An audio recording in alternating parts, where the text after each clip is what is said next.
இதுவரையில் எந்த ஒரு இயக்குனரும் நினைக்காததை, செயல்படுத்த முடியாததை ஒருவர் செயல்படுத்தி இருக்கின்றார். தன்னுடைய குரு திரைக்கலை ஞானி பாலு மகேந்திரா அவர்கள் அவரிடத்தில் தன்னுடைய திரைக்கலை பணியை படித்து அறிந்து கொண்டவர். தன்னுடைய குரு என்ன சொன்னாரோ அதனை அவர் நிறைவேற்றியிருக்கின்றார். அதனை அவரே இப்பொழுது இங்கே வந்து உங்களோடு எடுத்து கூறுவார். ஒரு போராட்டத்தில் வாழ்ந்த ஒரு சமூகம் எங்களிடம் இப்போது என்னுடைய தலைமுறை 80களில் தலைமுறை, எங்கள் தலைமுறையில் வந்து இந்த போர் திருந்தவர்கள் போக எஞ்சி இருக்கக்கூடிய நபர்களில் இருந்து வருகின்றவன் என்ற அடிப்படையில் எங்கள் கைகளில் கிடைக்கக்கூடிய ஒரே ஆயுதம் இந்த சினிமா தான், இந்த திரைப்படம் தான். கிடைக்காத ஒரு நாள் இந்த பெரிய திரையில என்னுடைய தமிழை முழுமையாக நான் கேட்க முடியாதா, என்னுடைய வீட்டை நான் பார்க்க முடியாதா, எங்களுடைய வாழ்க்கையை பார்க்க முடியாதான்ற ஏக்கம் தான் இந்த மாதிரி ஒரு படைப்பை உருவாக்குவதற்கான ஊக்கியாக இருக்கு. இந்த தமிழ் சினிமாவில் ஈழத்தவர்களுடைய பங்களிப்பு எதுவும் இருக்கிறது. ஆனால் 100 ஆண்டுகால தமிழ் சினிமாவில் எங்களுக்கான ஒரு படம் வரையல்ன்றது ஏக்கம் தான் இந்த படம் உருவாக காரணம். ஈழம் சார்ந்து படம் எடுக்கக்கூடிய பல்வேறு நாடுகளில் இருக்கக்கூடிய திரைப்படம் எடுக்கிறவர்கள் பாரிஸில் இருந்து ஒவ்வொரு நாடுகளில் ஏராளமானவர்கள் திரைப்படங்கள் எடுத்துக்கொண்டிருக்காங்க. அவர்கள் எல்லாருக்குமான ஒரு பாதையை, ஒரு வழியை ஏற்படுத்துவதற்கான ஒரு முயற்சி தான் இது. அதனுடைய தொடக்க புள்ளி தான். நான் உடைச்சி நகர்த்திட்டு போறதுன்றது அது எனக்கான பாதை இல்லை. எனக்கு பின்னாடி ஒரு தொகை மக்கள் இந்த படம் எடுக்க தயாராக இருக்காங்க, எடுத்திருக்கிறாங்க. அவர்களுக்கான வழியை ஏற்படுத்துவது. நாங்கள் ஒரு திரைமொழியின் ஊடாக இந்த உலகத்தோட பேச வேண்டும் என்று நினைக்கிறோம். ஒரு யூதர்கள் எப்படி வந்து தங்களுடைய திரைமொழி மூலமாக இன்றைக்கு வந்து ஹாலிவுட் சினிமாவை வந்து யூதர்களுடைய கண்ட்ரோல் இருக்குது. இன்றைக்கி நீங்கள் பாக்ஸ் ஆஃபீஸ் கிட்டான பல படங்கள் பார்த்தீங்கன்னா இதே போரே எடுத்த படங்கள் தான். இன்றைக்கு டேரண்டினோவாக இருக்கட்டும், இன்றைக்கு ஸ்பீல்பர்காக இருக்கட்டும், அவர்கள் யூதர்களாக இருந்து தங்களுடைய கதைகளை, தங்களுடைய வழிகளை மெயின் ஸ்ட்ரீமில் சொல்கிறாங்க. அது உலகம் ஏற்றுக்கொள்ளுது. உலகத்தில் மக்கள் பார்க்க தயாராகிறாங்க. இந்த காட்சி நீங்கள் பார்க்கும்போது எனக்கு தெரியுது. நான் ஒவ்வொரு நாடுகளில் கூட இருந்து படம் பார்த்தேன். இதே மாதிரி தமிழ்நாட்டிலையும் ஒவ்வொரு ஊராக போய் படம் பார்த்தேன். இவ்வளோ நாளும் தமிழ் சினிமாவில் வந்து ஈழத்தமிழ் கதைச்சா விளங்காதன்னு சொல்லியிருந்தது. ஆனால் நான் சென்னையிலையும் மற்ற ஊர்களையும் அந்த படங்களை அங்கே பார்க்கல. அந்த மக்கள் ஒவ்வொரு டயலாக்கும் கைதட்டுற போது எங்களுடைய தமிழ் சினிமாவுக்கு உகந்த தமிழ் தான், எங்களோட தமிழில் கதைச்சாலும் சினிமா படம் பார்க்கலாம்ன்றது வந்து நான் உணர்ந்தேன். இது வந்து ஏதோ இந்தியாவில் இருந்ததுனால இந்தியன் டெக்னீஷியன்ஸை வச்சு நல்ல படம் பண்ணலாம், எங்களை வச்சு நல்ல படம் பண்ணலாது, நாங்கள் வந்து அமைச்சர் ஃபிலிம்ஸ் தான் பண்ண முடியும்ன்ற விஷயம் இல்லை. எங்களுடைய திறன்கள் இருக்கிறார்கள். இந்த படம் முழுமையாக எங்களுடைய டெக்னீஷியன்ஸையும் மெயின் டெக்னீஷியன் சினிமோட்டோகிராஃபர் என்கிற பணியில் இருந்து காஸ்டியூம் நடித்தவர்கள் பல பேர் இருக்கிற பாதிக்கு மேலே ஈழத்தைச் சேர்ந்தவர்களான். ஆகவே ஈழத்தைச் சேர்ந்தவர்கள் தமிழ் சினிமாவுக்குள் இருந்து ஒரு இடப்பை நிகழ்த்தியிருக்கிறோம். பாலகந்தரா சார் எப்பவுமே சொல்லுவார், நீ வந்து இந்த தமிழ் சினிமாவுக்கு வெளியில் போயிருந்து கொண்ட தனியாக செய்வதற்கு பதில் தமிழ் சினிமாவுக்குள்ளே இருந்து ஒரு படத்தை உருவாக்கினால்தான் இந்த சினிமாவுக்குள் மாற்றம் நிகழ்வது. அதுதான் நாங்கள் செய்கிறோம். கண்டிப்பாக அந்த மாற்றம் அதுக்கு உங்களுடைய பேராக இருக்கும் நினைக்கிறேன். உங்களுடைய கேள்விகளாக அதாவது இந்திய சமாதானம் படையாகின்ற பொருளில் போய் அங்கு அவர்கள் செய்த அட்டூழியங்கள் எல்லாம் இந்த படத்திலே சொல்லப்படுகிறது. ஆனால் அதற்கு இந்திய அரசாங்கம் தணிக்கை செய்து அதை தணிக்கை செய்து அனுமதி வழங்கியிருப்பது பெரிய இதற்காகவும் இந்திய அரசாங்கத்துக்கு நான் சொல்ல வேண்டும் என்று நான் நினைக்கின்றேன். நான் நேரம் பேசவில்லை.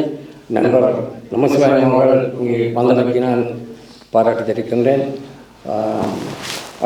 இதுக்கு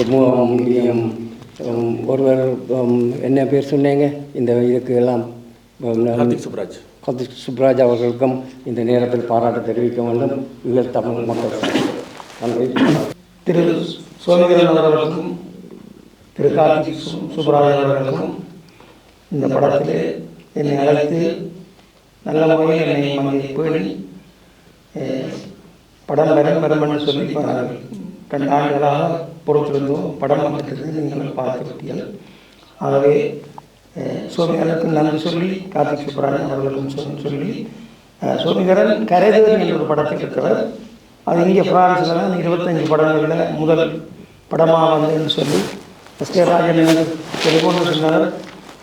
நான் அங்கே 20 வருஷமாக மாநகராட்சி உறுப்பினராக இருக்கிறபடியாக திங்கட்கிழமை அந்த கூட்டம் இருக்கிறபடியாக நான் ஞாயிற்றுக்கிழமை சொல்லி நான் அப்புறம் இவர் தான் சொன்னார், நீ கட்டாயம் வந்துட்டு போகணும். அப்பொழுது வராது, இப்பொழுது நான் கட்டாயம் வர வேணும் என்று சொல்லி எஸ்கே ராஜனும் நண்பர் காசிலிங்கம் தான் கட்டாயம் நீங்கள் வாரங்கோ நீங்கள் வந்தே ஆக வேணும் என்று சொல்லி சோமிதரன் அவர்களும் என்ன சொன்னார்கள், நீங்கள் கட்டாயம் வந்து பங்கு பெற்று வேணும் என்று சொல்லி ஆகவே வந்து நான் பங்கு பற்றி உங்களை எல்லாரையும் பார்த்து பிரான்ஸிலே எங்களுடைய இயக்குநருக்கு மீண்டும் எங்களுடைய வர்த்தக சங்கம் சார்பாக அவர்களுக்கு வாழ்த்துக்களையும் தெரிவித்து உற்சாகத்தை தெரிவித்து விடைபெறுகிறேன். நன்றி நன்றி. இந்த திரைப்பட காட்சியை மக்களை அழைத்து மக்கள் முன்னிலையில் இந்த திரைப்படத்தினுடைய இயக்குனர் சோமிதரன் அவர்களை முன்னிலைப்படுத்தி அவர் கருத்துக்களை உங்களோடு பரிமாறிக்கொள்ள வேண்டும், நீங்களும் உங்கள் கருத்துக்களை அவரோடு பரிமாறிக்கொள்ள வேண்டும் என்ற ஏற்பாட்டை மேற்கொண்டு இந்த திரைப்பட காட்சியை இன்று ஒழுங்கு செய்திருந்த குணா ஆறுமுகராசா அவர்களுக்கு நாம் எல்லோரும் மிகுந்த நன்றியை தெரிவித்துக் கொள்வோம். நீடிரா என்பது எனக்கு ஒரு ஈழப் போராட்ட வரலாற்றிலே ஒரு முக்கியமான காலகட்டம். நாங்கள் எல்லோரும் எங்கள் மனங்களிலே ஒரு இருளாக ஒரு வலியாக பாதித்திருக்கின்ற அந்த அமைதிப்படை காலத்தை, அந்த 2 வருட காலத்தை எமக்குள்ளே வலியாக இருக்கின்ற அந்த காலத்தை ஒரு இரா பொழுதில் இங்கே கொண்டு வந்து ஒரு நிகழ்வை மையமாக கொண்டு வந்து அந்த காலத்தினுடைய பல விடயங்களை எங்களுக்குள்ளே அவர் கொண்டு வந்திருக்கின்றார். இது ஒரு மிகப்பெரிய முயற்சி என நாங்கள் கதைக்கலாம். ஆனால் இன்று இந்திய ராணுவம் அங்கு மண்ணுக்கு வந்து கிட்டத்தட்ட 35 வருடங்களாகின்றது. நாங்கள் அன்று கதைப்போம் கதைப்போம், நாங்கள் அதை மறந்தே போயிருக்கின்ற சூழலில் இன்று மீண்டும் நாங்கள் வந்து அங்கே ஒரு அந்நிய படை இருந்தது, அது எங்கள் மக்களுக்கு எவ்வளவு துயரங்களை தந்தது என்கின்ற ஒரு கலந்துரையாடலை ஒரு அதை பற்றியதான ஒரு மீள் பார்வை, அதை பற்றியதான ஒரு கருத்தாடலுக்கான வாய்ப்பை இந்த நிகழ்வு மீண்டும் ஏற்படுத்தி இருக்கின்றது. அது ஈழத்தை மட்டுமன்றில்லை. நான் இந்த படம் வருகின்ற போது நான் அவதானித்த போது தமிழக திரைத்துறை சார்ந்த பலரும் வந்து நினைக்கிறேன் முன் எப்போதும் இல்லாதவாறு ஒரு ஈழப்படத்துக்கு பலரும் தங்களுடைய கருத்தை முன்வைத்தார்கள்.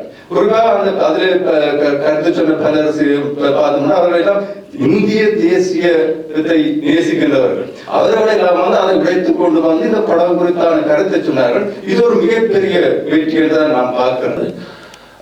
இந்த படத்தில் நான் பார்த்த வரைக்கும் எனக்கு திருப்தியாக இருந்தது. இருப்பினும் சமூக வலைத்தளங்களையும் மற்றும் பல கருத்துக்களும் வந்து நாங்கள் பார்க்கும் பொழுது படிக்கும் பொழுது சில கேள்விகள் இருக்குது. அது நண்பர் சோமிதரன் வெளிப்படையாக இங்கே அதை சொல்லியிருக்கிறார் என்று நான் பார்க்கல, அறியல. அது இந்த சமயத்தில் கேட்கலாம்னு எனக்கு ஒரு ஆர்வம் இருக்குது. இந்த திரைப்படம் வந்து இந்தியாவில் தயாரிக்கப்பட்டு இயக்கப்பட்டு அங்கேயே உருவாக்கப்பட்டது. இந்த திரைப்படத்தில் வந்து இப்போ இந்திய இராணுவத்தம் வந்து எங்களுக்கு ஈழத்து மக்களுக்கு இந்திய இராணுவ விலகில் வந்த நேரத்தில் செய்த பல கொடூரங்கள், அட்டூழியங்கள், அழிவுகள், கொலைகள் என்று சொல்லி பலது இருக்கு. அப்போ இதில் வந்து சில விஷயங்களை காட்டையில் இந்திய இராணுவத்தை நல்ல மாதிரி காட்டி கிடக்குது.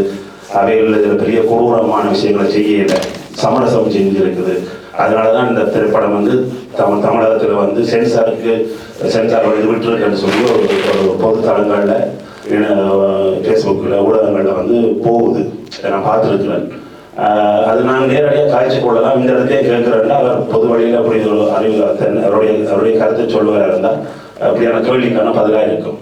இந்த படம் இந்திய இராணுவம் ரொம்ப நல்லா கவனித்து நல்ல ஒரு இராணுவம் வந்து போகணும்னு சொல்லி நீங்கள் எல்லாரும் நினைச்சிங்கன்னு சொன்னால் சமூக வலைத்தளத்தில் சொல்கிற கருத்து உண்மையாகும். நீங்கள் இந்த படம் பார்த்து முடிச்சதுக்கு பிறகு ஒரு மக்கள் ஒரு இராணுவத்தின் அத்துமுறை உள்ள இராணுவத்தால் ஒரு மக்கள் ஒரு எவ்வளவு துன்பப்பட்டதுன்றதை நீங்கள் செய்தியாக எடுத்துக்கொண்டீங்கன்னு சொன்னால் அந்த போராளிகளுடைய போராட்டம் எவ்வளவு நியாயமானதுன்றது உங்களுக்கு உணர்ந்து நீங்கள் ஓடுவீர்களால் அது நீங்க கேட்டதுக்கான பதிலாக இருக்குது. பார்வையாளர்கள் இந்த படத்தை பார்த்தவர்கள் சொல்றதெல்லாம் இதுக்கான பதிலாக இருக்கும். எமது இனம் அடக்கி ஒடுக்கப்பட்டுக் கொண்டிருக்கிறது, எமது நிலங்கள் கலைக்கப்படுகின்றன, எமது உரிமைகள் வழங்கப்படுகின்றன, அதற்கு எதிராக நாங்கள் போராட வேண்டாமா? அப்படி குரல் இருக்கும். அது யாருடைய குரல்? அது எப்போது எழுப்பப்பட்ட குரல்? அது திரிவனுடைய குரல். திரிவன் உண்ணாவிரதம் இருப்பதற்கு முதல் கோட்டைக்கு முன்னால் பேசிய இறுதி உரையுடைய குரல். அது ஒரு சினிமாவில் எடுத்துக்கிறோம்.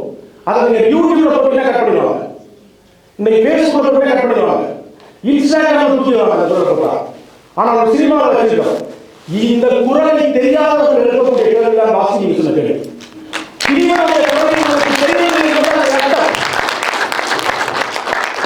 இது வெள்ளை எடுத்து சிவப்படுத்திருக்கிறது. இது அவர்கள் சார்பாக சொல்ற ஒரு கேள்வி என்ன, அவனுக்கு திரிவனுடைய குரலை கூட தெரியவில்லை. அதனால இந்த கேள்வி இதை நான் சொல்லவே வேண்டாம் நினைச்சிட்டு. சரி சொல்றேன். இதை ஒரு திரைப்படம் என்னவெல்லாம் செய்யும் என்பது இதுதான். ஒரு திரைப்படம், ஒரு படைப்பின் மூலமாக இந்த உலகமே மறக்கக்கூடிய விஷயத்தை, இந்த உலகமே சொல்ல வேண்டாம் என்று கருக்கக்கூடிய விஷயங்களையும் நாங்கள் சொல்ல முடியும் வாசி.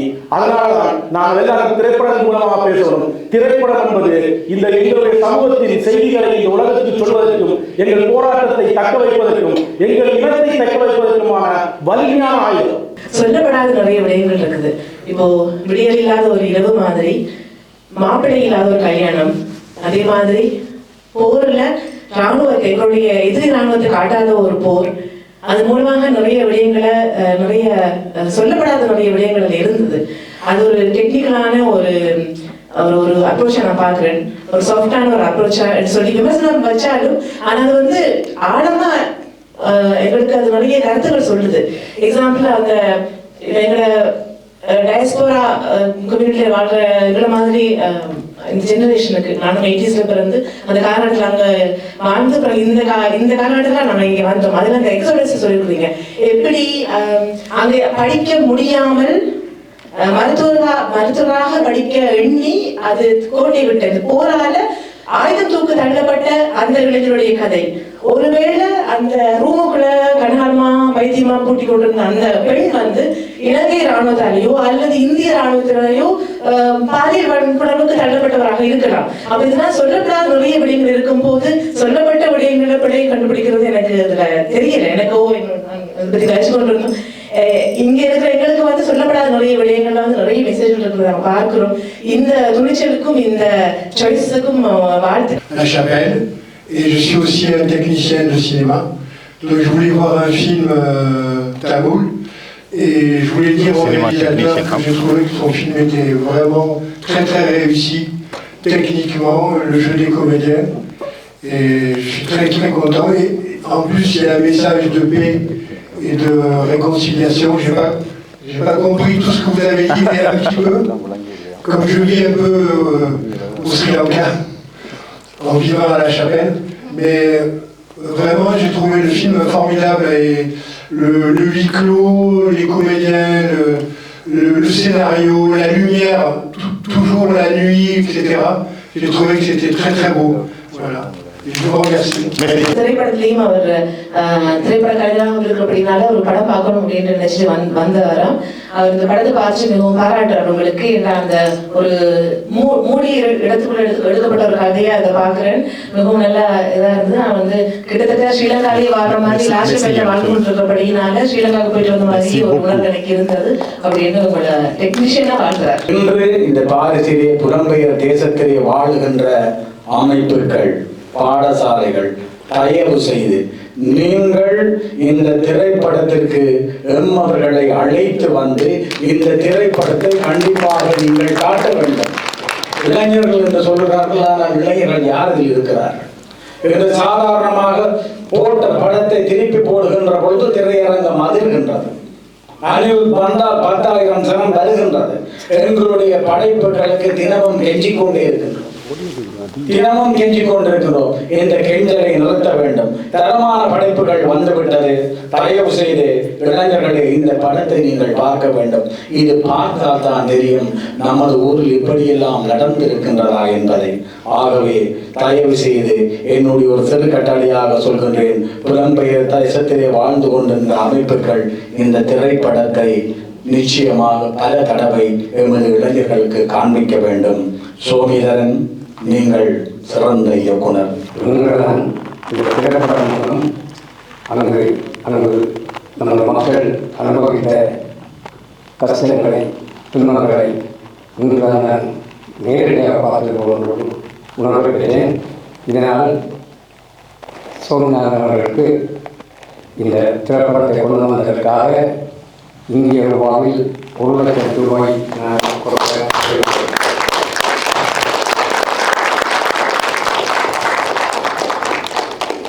இரவிரவாக எடுத்த படம், பல இரவுகள் நாங்கள் எடுத்துனாங்க. கிட்டத்தட்ட 12 மணி நேரம் 16 மணி நேரம் தான் கூட ஷூட்டிங் போயிருக்கு. கொஞ்சம் கொடுமை. ஏன்னா எங்களுக்கு குறித்த பட்ஜெட்டில் படம் பண்ணுன்றனால நாங்கள் கண்டினியூ ஷூட்லாம் இருந்தது. அதெல்லாத்தையும் தாங்கி அவர் நடிச்சிருக்கார். எனக்கு உண்மையில மிகப்பெரிய சந்தோஷம் எனக்கு அவர் நடிக்க வச்சது. கிட்டத்தட்ட 50 வருஷம் கழித்து, 50 வருஷங்கள கதாநாயகனாக ஈழத்தில் நடித்த ஒரு மனுஷன் 50 வருஷம் கழித்து இந்த படத்தில் நடிச்சிருக்கார். எனக்கு இந்த படத்தினுடைய ஒவ்வொரு படத்தில் வேலை செஞ்ச ஒவ்வொருத்தருக்கும் வாய்ப்பு இருந்தது. கேமராமேன் வந்து அடுத்த ரஞ்சித்தோட நீலம் ப்ரொடக்ஷனில் ஒரு படம் பண்ணி முடிச்சார். மணிகண்டன் ஹீரோவாக வைக்கிற படம் என்னோட கேமராமேன். அப்படி எல்லாருமே வாய்ப்பு எல்லாம் நடந்திருக்கு. ஸோ அது மிகப்பெரிய விஷயம். வந்து அவருக்கான அந்த 50 வருஷ அந்த கலை தாகத்தை என்னால் ஓரளவு பண்ண முடிஞ்சது. அதனால் நன்றி. நான் எனக்கு கொடுத்த இந்த இதை வந்து நான் அவருக்கு கொடுக்க விரும்புகிறேன்.